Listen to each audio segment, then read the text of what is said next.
Salut tout le monde, aujourd'hui on se retrouve pour une nouvelle vidéo où nous sommes dans un cadre idyllique dans le milieu des forêts vosgiennes. Ça change un peu du décor habituel pour vous présenter les achats qui ont été effectués dans ce début de semaine en Alsace. Alors c'est parti. Et donc nous commençons par cette magnifique baïonnette de G98, emblématique de l'armée allemande pendant la Première Guerre mondiale. Celle-ci a eu un manche restauré, je ne pense pas qu'il soit original. Elle a une lame de très bonne qualité, comme ça vous voyez elle est encore plutôt bien malgré qu'elle soit usée, elle a servi.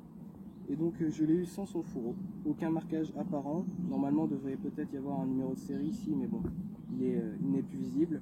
Le quillon ici spécifique à l'armée allemande, voilà, qui va vers le haut comme ça. Les baïonnettes Rosalie par exemple, premier type, les quillons ils vont dans l'autre sens. Donc voilà, très sympathique. Ce genre de baïonnettes vous pouvez les trouver dans l'état pour une vingtaine d'euros, tout au plus. C'est un objet que je ne possédais pas encore et qui ira très bien dans la collection. Voilà. Et pour le deuxième objet donc, de cette présentation, c'est une gourde française, modèle 1877 il me semble. Alors si je me trompe, je mettrai ici la vraie date, parce que je ne suis pas très bon pour retenir ça. Donc j'en ai déjà une de ce modèle chez moi, mais si j'ai choisi celle-là, c'est parce qu'elle est utilisable en reconstitution. Comme vous le voyez, elle est nickel, on dirait qu'elle a été sablée, c'est même peut-être ce qui s'est passé. Elle possède encore ici ses attaches, donc j'ai plus qu'à racheter une sangle. Et à l'intérieur, on peut encore boire, c'est ça qui est très sympa en fait. C'est qu'à l'intérieur, malgré quelques taches de rouille qui pourront être enlevées, je pense qu'elles sont plutôt superficielles, on pourra boire à l'intérieur de la gourde. Et ça c'est plutôt sympa parce que la plupart du temps, quand on les retrouve en brocante, elles sont complètement rouillées. Donc voilà, petite gourde ici qui va me servir pour mon uniforme français en 1940 et également pour mon uniforme français 14-18, qui est en projet, voilà, qui avance. Alors ensuite, ici il y a un objet un peu plus personnel. Celle-ci c'est donc la vendeuse qui me l'a donnée.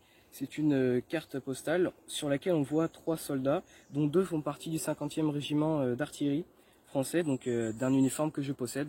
Voilà, donc c'est pour ça ça fait écho en fait avec l'uniforme que j'ai. Donc elle est très sympa. Nous avons aussi ici un soldat du 9e, alors je sais pas si c'est artillerie ou infanterie. Donc voilà, c'est 2 supérieurs. Ah, il y a le facteur qui passe. Voilà, et d'ailleurs derrière donc il y a un mot encore d'un soldat ou peut-être qui a été fait après-guerre, j'en sais rien. Mais la carte en tout cas n'a jamais été envoyée. Et donc sur laquelle il y a écrit « Ma chère maman, je t'embrasse de tout mon cœur. Mes amitiés à Charles, Henri et Franck, il me semble. » Voilà.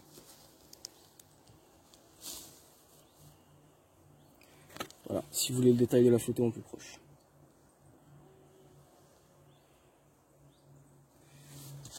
Voilà, donc petit objet très sympathique. Et donc on passe au dernier objet qui change totalement de période. Et donc pour le dernier objet ici, ça change totalement d'époque, puisque là on passe sur la guerre d'Indochine. C'est un pantalon TTA 47, donc des premiers modèles précoces, qui a été conçu pour le conflit indo-chinois. Voilà, donc et on retrouve, ici si tu peux t'approcher, les boutons équipement militaire, qui sont en fait les boutons standards de l'armée française. Et donc voilà, et un tampon ici, donc tampon qui était normalement donné à l'équipement français ou américain qui était réutilisé pour le matériel Indochine. Si c'est pas très clair, en gros, tout le matériel américain réutilisé pendant l'Indochine était tamponné de ce tampon. Mais également le matériel précoce était tamponné.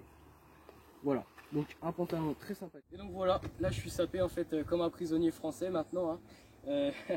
J'ai plus que le pantalon, donc vous voyez, pantalon tape, voilà, donc très sympathique. Comme ça vous pouvez voir un peu ce que ça donne sur quelqu'un. Donc ici vous avez à peu près à quoi ressemblait un soldat français, quoi, prisonnier en Indochine. Il me faudrait maintenant le chapeau, quoi, le chapeau de brousse et les patogas ou les brodequins modèle 45, ok.